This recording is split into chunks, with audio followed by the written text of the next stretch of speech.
أهلا بكم مشاهدينا الكرام في هذا الموجز الإخباري.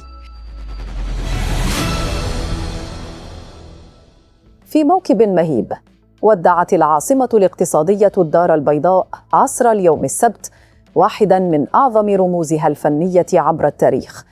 إنه الوداع الأخير لموسيقار الأجيال عبد الوهاب الدكالي، الذي وري جثمانه الثرى بمقبرة الشهداء في لحظات اختلط فيها الحزن العميق بدموع الوفاء.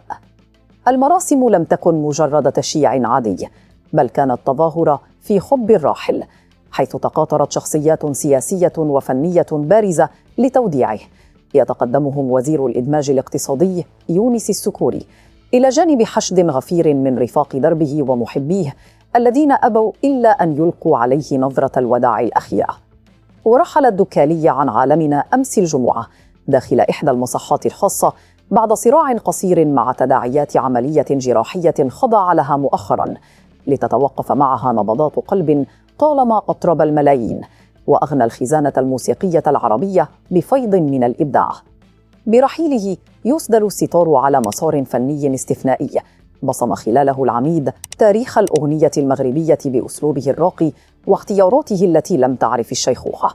رحل الدكالي جسداً، لكن صوته سيظل يتردد في ذاكرة الأجيال كواحد من أبرز رواد الطرب الأصيل.